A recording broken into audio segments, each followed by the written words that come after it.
భవన నిర్మాణ కార్మికుల సంక్షేమ బోర్డు పథకాల అమలులో ప్రభుత్వం విధించిన షరతులను వెంటనే రద్దు చేయాలని కోరుతూ అక్కయ్యపాలెంలోని విశాఖ జిల్లా లేబర్ కార్యాలయం ముందు సిఐటియు ఆధ్వర్యంలో ధర్నా నిర్వహించారు.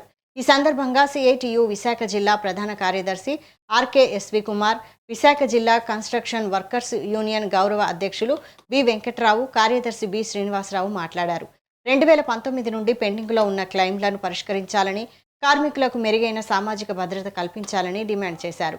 భవన నిర్మాణ కార్మికుల సంక్షేమ బోర్డు నిధులు కార్మికుల సొమ్మేనని, ఆ నిధులతో కార్మికులకు పూర్తిస్థాయి సంక్షేమ పథకాలు అమలు చేయాలని డిమాండ్ చేశారు.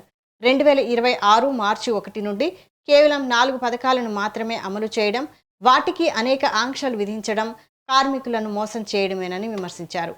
సంక్షేమ బోర్డు పథకాలను అర్హులైన ప్రతి భవన నిర్మాణ కార్మికుడికి ఎలాంటి వివక్ష లేకుండా అందించాలని, కార్మికుల సంక్షేమానికి అవసరమైన అన్ని పథకాలను తిరిగి అమలు చేయాలని ప్రభుత్వాన్ని కోరారు.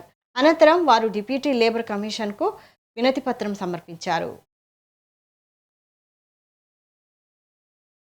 రాష్ట్ర వ్యాప్తంగా భవన నిర్మాణ కార్మికుల సమస్యల మీద లేబర్ కమిషనర్ల కార్యాలయాల ముందు ధర్నా జరుగుతుంది. అందులో భాగంగానే విశాఖపట్నంలో ఈరోజు ధర్నా నిర్వహించడం అనేది జరుగుతుంది. కారణం ఏంటంటే జగన్ ప్రభుత్వం భవన నిర్మాణ కార్మికులకు అన్యాయం చేసింది.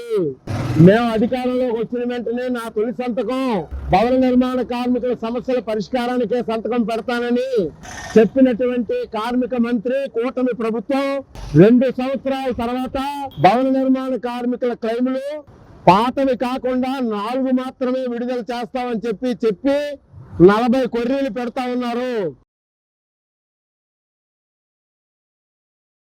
సిఐటియు విశాఖ జిల్లా భవన నిర్మాణ సంఘం ప్రధాన కార్యదర్శి, నా పేరు బి శ్రీనివాసరావు. ఈరోజు మొత్తం రాష్ట్ర వ్యాప్తంగా ప్రభుత్వం అధికారంలోకి వచ్చిన వెంటనే భవన నిర్మాణ కార్మికులు వెల్ఫేర్ అమలు చేస్తామని చెప్పింది. దానికి అనుగుణంగా ఈరోజు రాష్ట్ర వ్యాప్తంగా భవన నిర్మాణ కార్మికులకి ఇవ్వాల్సిన క్లెయిముల విషయంలో కానీ, కార్డులు రెన్యువల్స్ విషయంలో కానీ కొర్రీలు పెడతా ఉన్నారు. ఇది సరైనది కాదు. పాత పద్ధతిలోనే రెన్యువల్ చేయాలి, పాత పద్ధతిలోనే కార్డులు కానీ లేకపోతే క్లెయిమ్లు కానీ విడుదల చేయాలని సత్యం ప్రధానంగా మేము డిమాండ్ చేస్తా ఉన్నాం. అలాగే ప్రస్తుతం ఉన్నటువంటి నిన్న కార్మిక శాఖ మంత్రి గారు రాష్ట్రంలో 18,26,000 మంది